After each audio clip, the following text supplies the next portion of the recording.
આજે આપણે 11 chemistry chapter number 5 lecture number 8 જોવાનો છે અને આ લેક્ચર નંબર 8 આપણી લાસ્ટ થિયરી છે. સેકન્ડ થિંગ, આ last theory very most MP છે. એક્ઝામમાં આ થિયરી પૂછાવાની શક્યતા 90% છે અને તમે જૂના પેપર પણ જોશો ને તો 2 પેપરમાંથી અથવા તો 3 પેપરમાંથી 2 વખત જો પૂછાયો હોય તો આ થિયરી છે. ઓકે, તો આજે જે આપણે થિયરી જોવાની છે એ થિયરી 11મા ધોરણની સાથે સાથે 12મા ધોરણમાં બી ઇમ્પોર્ટન્ટ છે અને એટલું જ JEE અને નીટ એક્ઝામ માટે પણ આપણને ઇમ્પોર્ટન્ટ છે. તો આજની થિયરી આપણે જોઈએ. ડાલ્ટનનો આંશિક દબાણનો નિયમ. ડાલ્ટનનો શું છે? આંશિક દબાણનો નિયમ. હવે ડાલ્ટન નામના વૈજ્ઞાનિકે બહુ સિમ્પલ માહિતી આપી. દાખલા તરીકે આપણે કોઈ એક બંધ પાત્ર લઈએ અને બંધ પાત્રમાં આપણે જુદા જુદા વાયુ ભરીએ તો એ વાયુનું કુલ દબાણ કેટલું? સમજ પડે છે મેં શું કહેવા માંગુ છું? તો આપણે એક બંધ પાત્ર લઈએ, રાઈટ? આપણે આ રીતે એક બંધ પાત્ર લઈએ. હા, તો અહીંયા જે છે આપણે એક બંધ પાત્ર લઈએ. હવે એ બંધ પાત્રમાં આપણે અંદર જુદા જુદા વાયુઓ ભરીએ તો વાયુઓ બંધ પાત્ર પર દબાણ નિર્માણ કરશે. આ વાયુઓ શું કરશે? બંધ પાત્ર પર દબાણ નિર્માણ કરશે. તો આ જે બંધ પાત્રમાં જે દબાણ નિર્માણ કરશે તો એનું કુલ દબાણ કેટલું? તેનું કુલ દબાણ એના અંદર રહેલા જે પણ જુદા જુદા વાયુઓ છે એ વાયુઓનું જે દબાણ હશે એના સરવાળા બરાબર હશે. એના શું હશે? સરવાળા બરાબર હશે. ફોર એક્ઝામ્પલ, દાખલા તરીકે એમ સમજી લો કે બંધ પાત્રમાં 2 વાયુ છે. બંધ પાત્રમાં 2 વાયુ છે. એક વાયુ છે N2, એક વાયુ છે N2 અને બીજો વાયુ છે O2. ઓકે, તો આપણે નાઇટ્રોજન અને ઓક્સિજન બંધ પાત્રમાં ભરેલો છે. તો પાત્રનું કુલ દબાણ કેટલું? પાત્રમાં વાયુનું કુલ દબાણ કેટલું?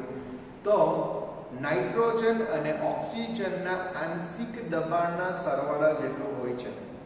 હવે અહીંયા મેં વર્ડ બોલું છું આંશિક દબાણ. આંશિક દબાણ એટલે કે નાઇટ્રોજન વાયુનું બંધ પાત્રમાં કેટલું દબાણ છે અને ઓક્સિજન વાયુનું એકલા જ કદમાં બંધ પાત્રમાં કેટલું દબાણ છે, એનું જે વ્યક્તિગત દબાણ છે એ વ્યક્તિગત દબાણને આપણે શું કહી શકીએ? તો આંશિક દબાણ કહી શકીએ. વ્યક્તિગત દબાણને શું કહી શકીએ? આંશિક દબાણ કહી શકીએ. જો આ વસ્તુ સમજાવવાનો પ્રયત્ન કરો તો દાખલા તરીકે આપણે એક બંધ પાત્ર લઈએ. ઓકે, અને એ બંધ પાત્રમાં દાખલા તરીકે નાઇટ્રોજન આપણે ભરીએ અને નાઇટ્રોજનનું આટલા પાત્રમાં દબાણ છે 1 બાર. સમજો, નાઇટ્રોજનનું આટલા જ પાત્રમાં દબાણ છે 1 બાર. હવે એટલા જ કદનો મેં બીજો પાત્ર પણ લઉં. જે મારો N2 વાયુનું જે કદ વાળું પાત્ર છે એવા જ પાત્રમાં એટલું જ કદ ધરાવતું પાત્ર મેં બીજું લઉં અને એમાં દાખલા તરીકે O2 વાયુ ભરું અને O2 વાયુનું દબાણ બી મેં કેટલું રાખું? 1 બાર રાખું. O2 વાયુનું દબાણ બી કેટલું રાખું? 1 બાર રાખું. હવે જ્યારે બંને વાયુને એટલા જ કદના પાત્રમાં ભરવામાં આવે એટલે જેમાં N2 ભરેલો હતો, જે કદમાં O2 ભરેલો હતો એવા જ કદના પાત્રમાં દાખલા તરીકે બંનેને ભરવામાં આવે. ઓકે, તો એનું કુલ દબાણ કેટલું હશે? એનું કુલ દબાણ નાઇટ્રોજનનું દબાણ અને ઓક્સિજનના દબાણના સરવાળા જેટલું હશે. એટલે કુલ દબાણ નાઇટ્રોજનનું દબાણ 1 બાર છે, ઓક્સિજનનું દબાણ 1 બાર છે, એટલે ટોટલ આપણું દબાણ 2 બાર આવશે. તો ડાલ્ટનના નિયમ પ્રમાણે કુલ દબાણ કેટલું? તો એ બંધ પાત્રમાં જે વાયુ ભરેલો છે એ વાયુના આંશિક દબાણના સરવાળા જેટલું હોય.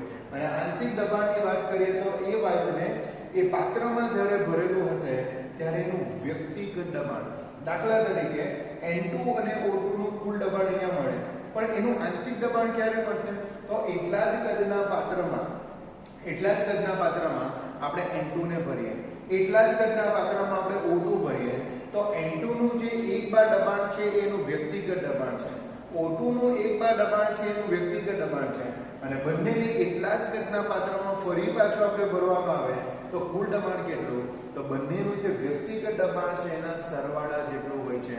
એટલે 1 બાર વત્તા 1 બાર એટલે ટોટલ કેટલા થશે? 2 બાર થશે.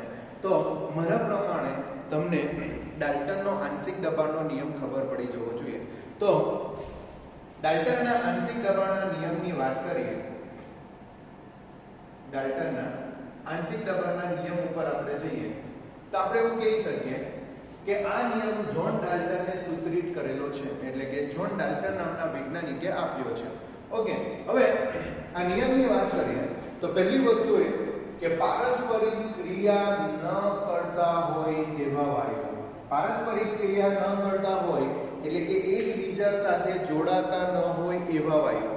તો પારસ્પરિક ક્રિયા ન કરતા હોય એવા વાયુઓ ને જ્યારે મિશ્રણ કરવામાં આવે ત્યારે મિશ્રણનું કુલ દબાણ વ્યક્તિગત વાયુના આંશિક દબાણના સરવાળા બરાબર હોય છે.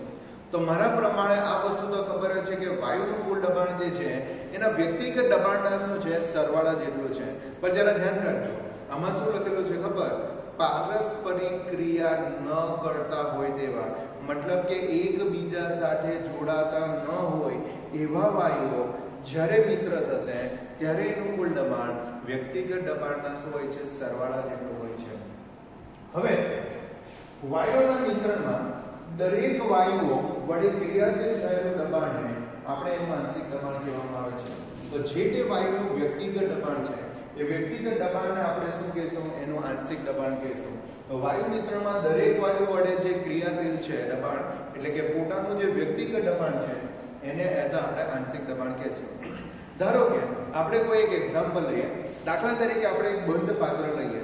એ બંધ પાત્રમાં પાણી ઓલરેડી ભરેલું છે અને પાણીમાં થોડી ઘણી આપણે શું ઉમેરીએ? હવા, એટલે કે વાયુ ઉમેરી દઈએ. ઓકે, તો શું થશે? તો આપણો વાયુ જે છે પાણી બરાબર પાણી હોવાના લીધે થોડું વાતાવરણ ભેજવાળું બનશે.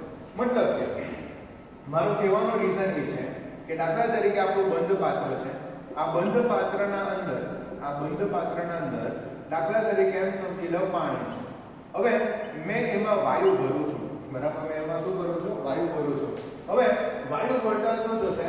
આ જે પાણી જે છે એ પાણીનું થોડું બાષ્પ બનશે. થોડું બાષ્પ બનશે એટલે વાયુ ઉપરાંત તમને પાણીની શું મળશે? તો વાયુ ઉપરાંત તમને પાણીની બાષ્પ પણ મળશે. તો અહીંયા કુલ દબાણ કેટલું? તો જે તે વાયુ તો છે સાથે સાથે ભેજવાળી બાષ્પનું પણ દબાણ આવશે. એટલે જો મારે સૂકી હવાનું દબાણ જો જાણવું હોય તો કુલ દબાણમાંથી આ બાષ્પ જે છે એ દબાણ મારે બાદ કરવા પડશે. પાણીની બાષ્પનું દબાણ શું કરવા પડશે? બાદ કરવા પડશે. તો મને ખાલી સૂકી હવાનું દબાણ મળશે. કેમ કે અહીંયા જે મને કુલ દબાણ મળવાનું છે એ કુલ દબાણ મને કેટલું મળશે? તો વાયુનું વત્તા મને બાષ્પનું મળશે. વાયુનું વત્તા મને શું મળશે? બાષ્પનું મળશે.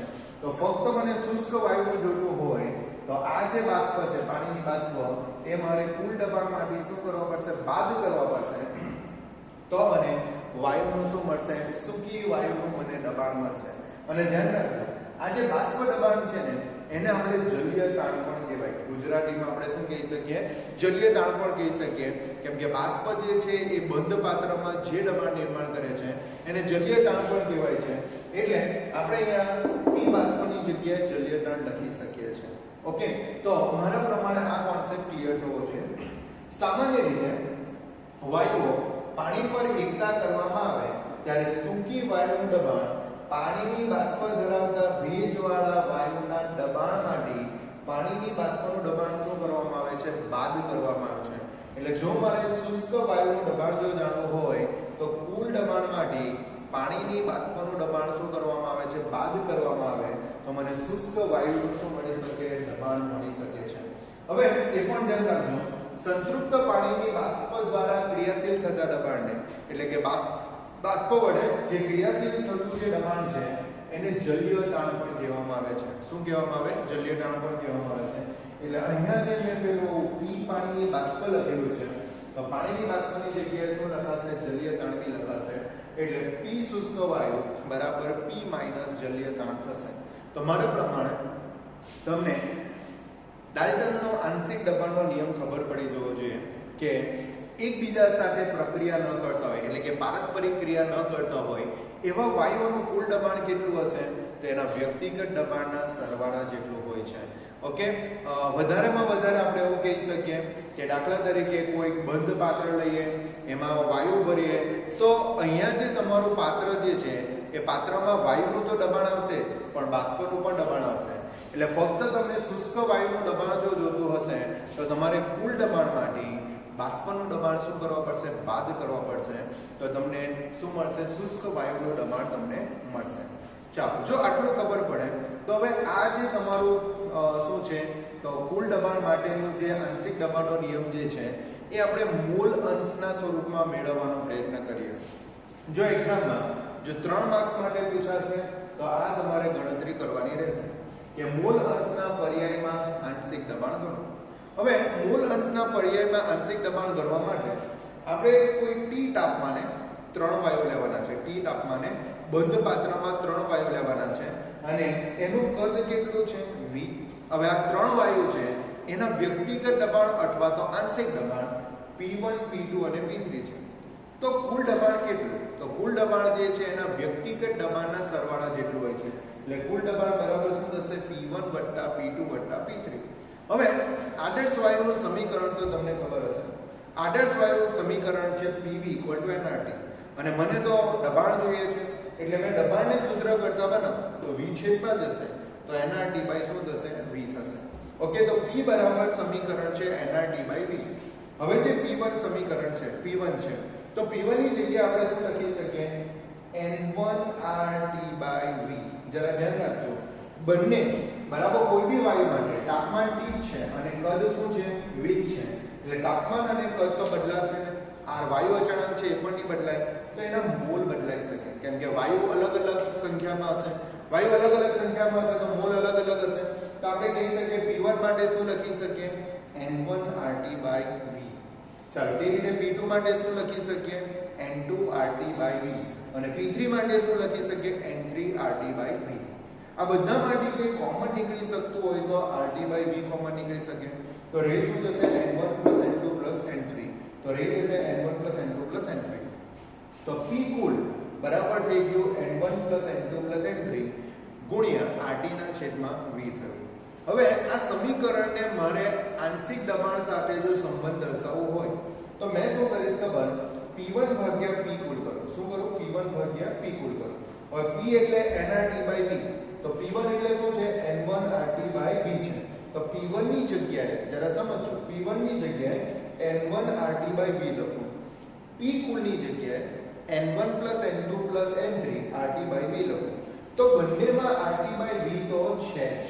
એટલે બંનેમાં RT બાય V છે એટલે કેન્સલ થઈ જશે.